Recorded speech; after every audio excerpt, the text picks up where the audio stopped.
ជំរាបសួរពុកម៉ែបងប្អូនពូមីងតាគ្រាន់តែឃើញក្បាលវីដេអូមកបងប្អូនពិតជាដឹងថាខ្ញុំកំពុងធ្វើអ្វីទៀតហើយលើកនេះខុសទៀតហើយពុកម៉ែបងប្អូនពូមីងតាគឺថ្ងៃហ្នឹងចាប់ផ្ដើមទៅផ្សារទៅទិញមានមីមានស្ពៃក្តោបអីចឹងណាហើយមុនដំបូងគឺខ្ញុំត្រូវចាប់ផ្ដើមចិតវាសិនដើម្បីយកឲ្យជាចំណិតតូចៗដើម្បីយកទៅឆាមីឆាអីចឹងណាចាហើយជីវិតគឺជាការតស៊ូអញ្ចឹងហើយពុកម៉ែបងប្អូនពូមីងតាអញ្ចឹងគ្មានអ្វីដែលថាជីវិតកើតមកងាយស្រួលទេចាយើងរស់នៅទីណាយើងត្រូវតែពឹងផ្អែកលើខ្លួនឯងត្រូវអត់ធ្មត់តស៊ូរងចាំអ្វីដែលជាជោគជ័យណាចឹងអ្វីដែលសំខាន់គឺមានតែឆន្ទៈដោយខ្ញុំបានប្រាប់ពីដើមចឹងថាទោះបីជាខ្ញុំមានពិការភាពយ៉ាងណាក៏ដោយក៏ខ្ញុំមិនដែលគិតថាបោះបង់នៅអ្វីដែលការតស៊ូរបស់ខ្ញុំទេទោះបីជាមិនបានថ្ងៃនេះក៏នៅថ្ងៃមុខក៏គង់តែបានចឹងហើយសំខាន់កុំយើងតែប្តីផ្ដួលទៅតាមព្រហ្មលិខិតដែលគេកំណត់ឲ្យមកបានហើយចាសម្រាប់រូបខ្ញុំផ្ទាល់ចាគឺនៅពេលដែលខ្ញុំចាប់ដើមហាន់ឬអីមួយធ្វើម្ហូបធ្វើអីញ៉ាំខ្លួនឯងហ្នឹងចាគឺខ្ញុំត្រូវកាន់ម្ដងបន្តិចម្ដងចាយើងអត់សូវកាន់ឲ្យជាប់អីចឹងណាពុកម៉ែបងប្អូនពូមីងតាហើយណាមួយការពីមុតអីផងអីចឹងណាដើម្បីធ្វើទៅឲ្យដើររលូនទៅអ្វីដែលខ្លួនឯងធ្វើបានចាហើយបន្តមកខ្ញុំក៏បានចាប់យក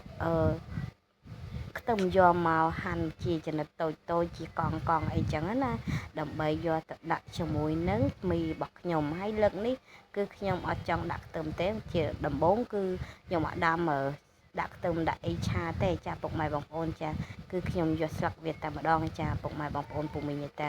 ហើយបន្ទាប់ពីអ្វីដែលខ្ញុំបានបង្ហាញទៅដល់ពុកម៉ែបងប្អូនពូមីងតាហើយគឺខ្ញុំបានទៅផ្សារនោះទិញបានមី3កញ្ចប់ចា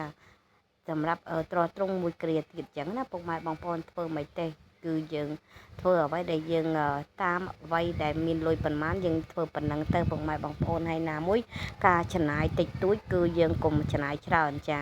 យើងហូបអ្វីដែលតិចតួចចាហូបអីកុំអោយតែថាហួសមៀតរបស់យើងណាពុកម៉ែបងប្អូនពូមីងតាហើយសកម្មភាពផងនេះដែរគឺខ្ញុំចង់ប្រាប់ថាថ្ងៃនេះគឺខ្ញុំឆាមីតែម្ដងពុកម៉ែបងប្អូនចាទិញមក3កញ្ចប់ប៉ុន្តែខ្ញុំឆាតែ2ទេពុកម៉ែបងប្អូនដោយសារទឹកមួយកញ្ចប់ទៀតទុកយើងស្រស់ពេលព្រឹកអីចឹងទៅយើងចំណេញលុយចំណេញអីចឹងណាពុកម៉ែបងប្អូនពីព្រោះពេលនេះគឺជាពេលវេលាដែលវាអត់តន់ថាជាលុយច្រើននេះទេពុកម៉ែបងប្អូនហើយបន្តមកខ្ញុំលាងខ្ទះលាងអីហើយអស់ហើយអញ្ចឹងខ្ញុំដាក់គ្រឿងក្រឺត